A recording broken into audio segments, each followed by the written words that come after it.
Future Stacey by Stacey Weatherwax. When Stacey Weatherwax turned 66 years old, she decided to leave Western New York. She had lived in Niagara County for all of her life. She had seen enough winters. And since the winter of 2015, the winters had grown exponentially harsher. The first snowstorm of the year, 2039, took place on a Tuesday in December.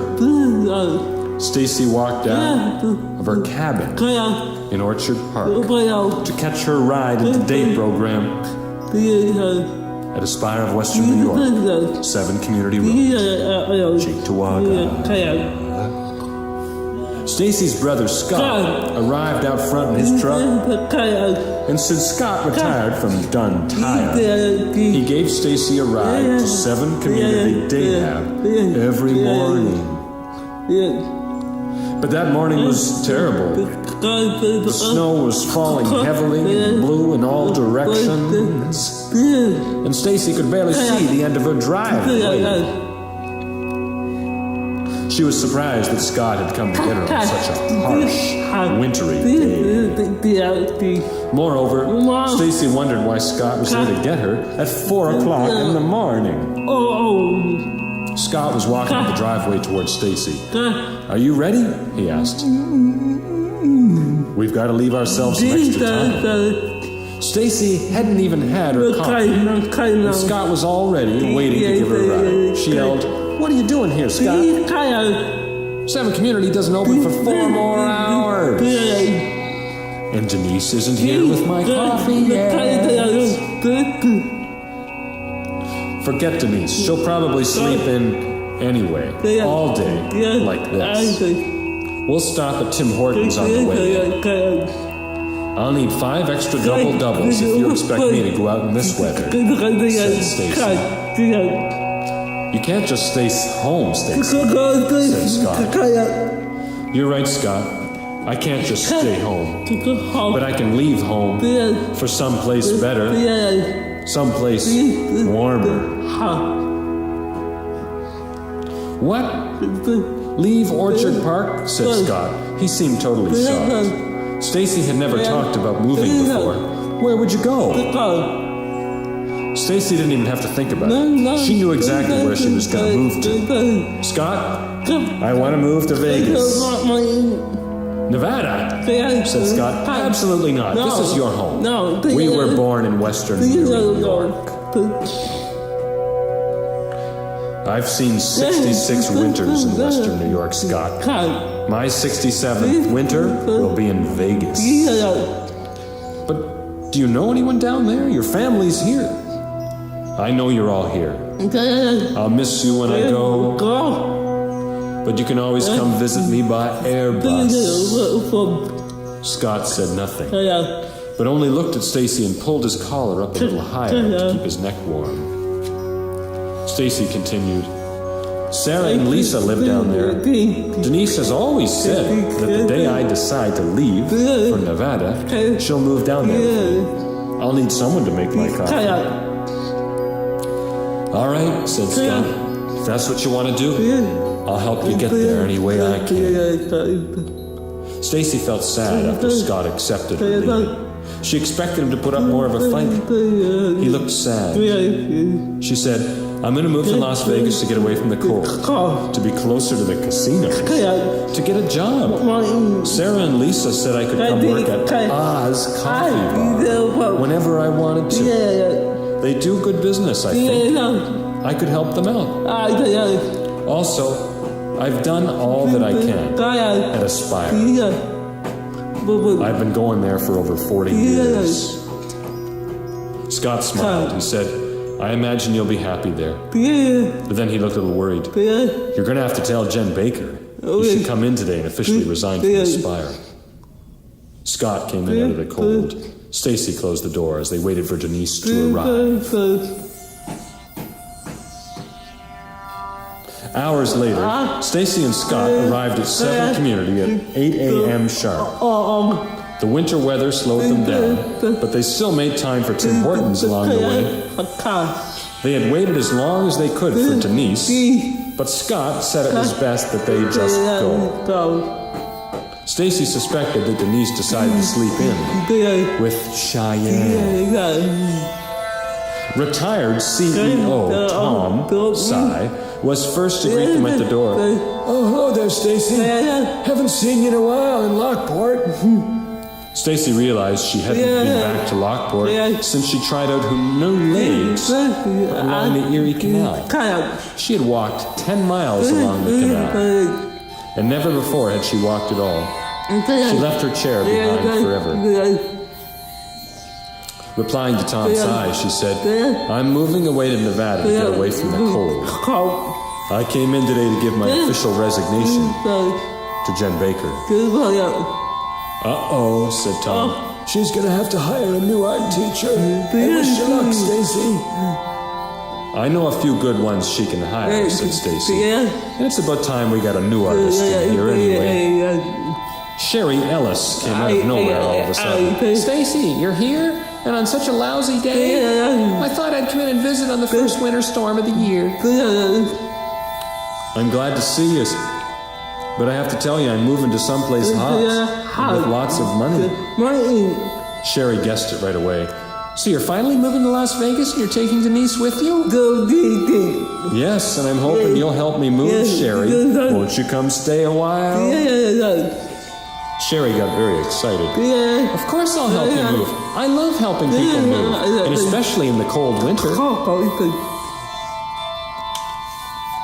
Stacey approached the office of Aspire CEO Jen Baker. Her door was closed. Stacey knocked. She heard Jen's commanding voice come from somewhere inside. Come in, Weatherwax, said Jen Baker. Jen was on the phone.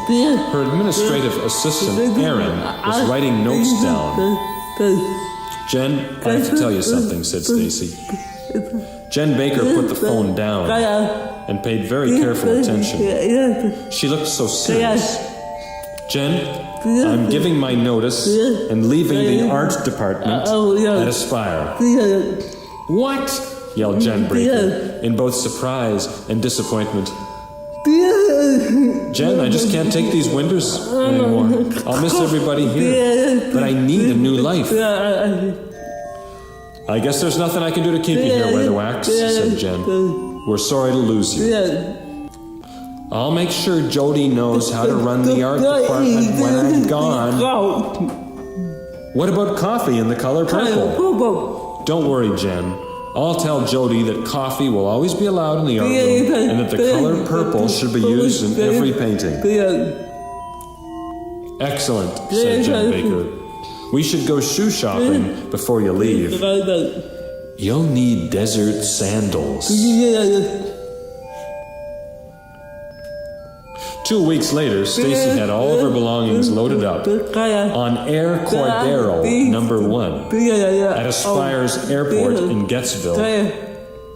On the airstrip, all of Brock Dahab had gathered to say goodbye. Scott and family were there, Jody was there, and all the good friends of Stacey Weatherwax. Jen Baker arrived in her limousine and gave Stacey a firm handshake goodbye. Denise was in the cockpit beside Dave. Sherry was in the cargo bay, organizing and securing the boxes. Stacey was in the luxury cabin enjoying a hot coffee as she waved goodbye to all her beloved friends and family and to the winters of western New York.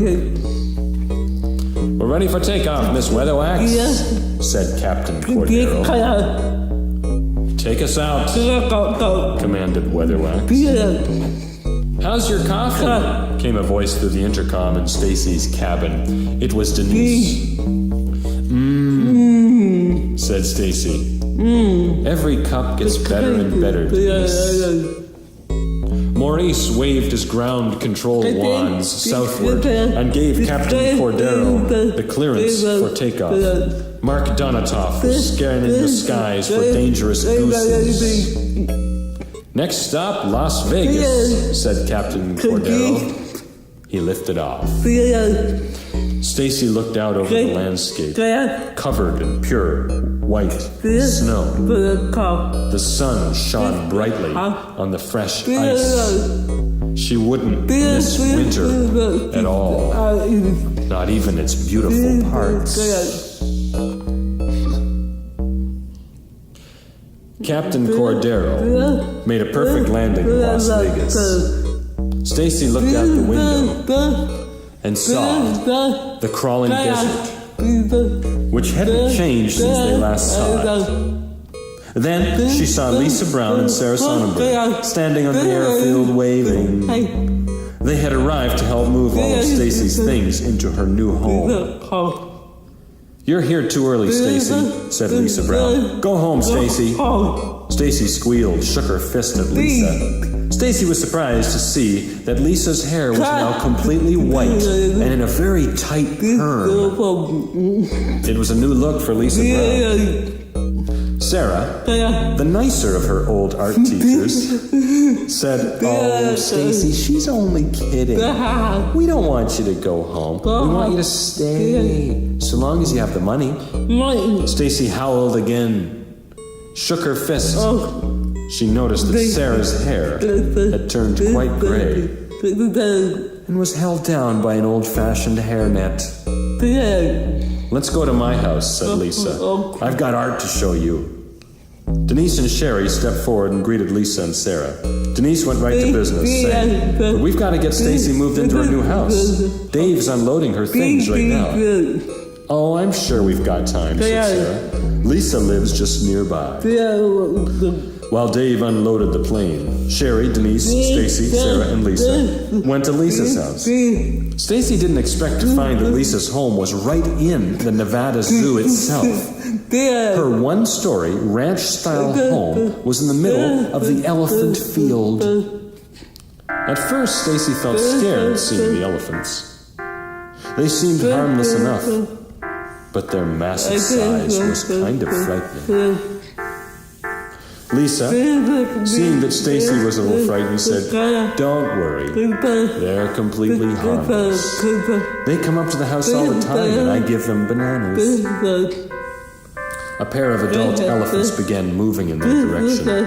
Now, Denise and Sherry seemed a little frightened. "Easy now," said Lisa. "They're just coming to say hello." Everyone touched the elephants, and after that, no one was scared at all. Lisa's house was crowded with stuff of every kind, but her walls were covered with original artwork from all over the world. Stacey could not believe the amount of artwork that Lisa managed to fit inside her home. "Who wants coffee?" asked Lisa. Stacey accepted her offer immediately. She hadn't had any coffee since Denise gave her some that morning on their departure. Stacey couldn't decide whose coffee was better, but Lisa was in the business of coffee. "So how's the coffee shop?" asked Stacey. "Oh, it's okay," said Sarah. "We're doing good business, but it could be a lot better." "What would make it better?" asked Stacey. "Better food," said Lisa. "And more art," said Sarah. "I can help you with the food part," said Sherry. "And I can help you with the arts part," said Stacey. "And I can help with the cardboard boxes," said Denise. "Well, let's go see the coffee shop." Oz Coffee was located in the downtown area of Las Vegas, right on the corner of West Bonanza Road and Glenfield Boulevard. A small and inviting little cafe. Oz Coffee looked dirty and a little run down from the outside. The place was in need of care. "It needs a little work," said Stacey. "I've been cleaning as much as I can," said Lisa. "But it's hard with all the people coming through constantly and with cars going by." "With just the two of us," said Sarah, "running this business is hard." "We want to help you," said Stacey. "I want to work here." "We'd love to have you work here," said Lisa, jumping up and down and doing jazz hands in a very positive manner. "But you'll have to get approval from you-know-who," said Sarah. And he's very busy making money, meow. Let's go see and find out when I can start, said Stacey. I want to start working first thing tomorrow. They all loaded into a passenger van and made their way up Glenfield Boulevard to Vegas Heights. They hadn't even parked the car when Stacey saw the skyscraper that was the headquarters of Oz' very successful company, Pink Penguin, the energy giant of the 21st century. Looking up at the building, shining in the bright Vegas light, Stacey said, "Money, money." Inside the Pink Penguin headquarters, they were immediately greeted by Vice President Kristen DeSantis. "Hello, I love you," said Kristen. She was wearing a pink ladies' business suit. It was good for old friends to come together. Kristen had climbed the corporate ladder after leaving Brock Dahab in the year 2023. "Kristen, it's so good to see you," said the excited group as they all gathered together in the foyer of the building. Denise had snuck off to prepare a pot of coffee and to buy more licorice. "Now where is asked Stacey. "Oh, he's very busy in his office," said Kristen. "But he said he'd make some time to see you today, about 10 minutes. "What?" yelled Lisa. "He'd better have a lot more time than that. He just flew 2,000 miles and he can't even make time for a cup of coffee." "Oh, Mr. Glenfield doesn't drink coffee," said Kristen. "He doesn't allow any coffee in the building at all. Only allows his employees and guests to drink Pink Penguin." Kristen took a long sip from her can of Pink Penguin. Stimulating. "I say we just go up there," said Sarah. "I wonder if he's still a vegetarian," asked Sherry. "Kristen, is it all right if we just go up there? After all, we're old friends here," said Sarah. "I won't stop you," said Kristen. "Loving you." Denise came running back from somewhere else on the main floor, panting, agitated. She said, "There's no coffee in this building." "We know," said the group. Stacey led the team of friends to the elevator, then all the way up to the top floor. Oz's office took up the whole top of the building. When the elevator doors opened, the first thing they saw was former iExpress art facilitator Heath Bartell drinking can after can of Pink Penguin. He could not stop jittering.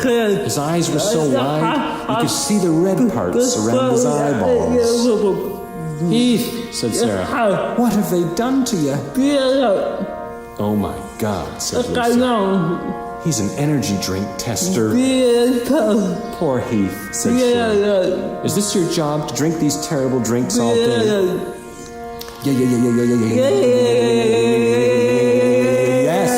Yes, stuttered the hyperactive Heath. He jumped up out of his drink testing chair, ran out of the room, running into a few walls before he found the door, and then went straight home. "That's a shame," said Lisa. "He used to be such a calm man. But I bet he still prefers the gloss Mod Podge." Sarah boldly opened the massive office doors. They saw behind his desk, counting stacks of money. Stacey said, "Hiya." But didn't even seem to notice. She said it again louder. "Hiya." He just continued to count his money. Finally, Stacey had to yell, and was finally startled out of his greedy stupor. Mom, what are you doing here? He asked. This is certainly an unexpected surprise. Lisa approached Oz' massive desk as Sarah looked sadly at the leather upholstery in the office. Lisa said, "Enough of this business, We need money to keep the coffee shop and art studio open. And you've got more than enough to do it, don't ya?" "Yeah," said Sarah. "This Pink Penguin drink is taking over the world, and you have to make sure that art and coffee stay alive." Looked a little saddened. He sat back down in his office chair and adjusted his suspenders. I suppose with all the money coming in and all the employees I had to take care of, I just lost track of what was important in life. Yeah, go home, yelled Stacey, jokingly, shaking her fist. Coffee, art, remember where you came from, I've been lost, said dramatically. He peered over the cityscape. This place has a way of taking over the spirit. But you can always take it back again, said Sarah. Yes, said I suppose you're right, Kaya. For a moment, the group was not sure what he'd do next. Had his mind been changed? Had his heart returned to its rightful place in the world?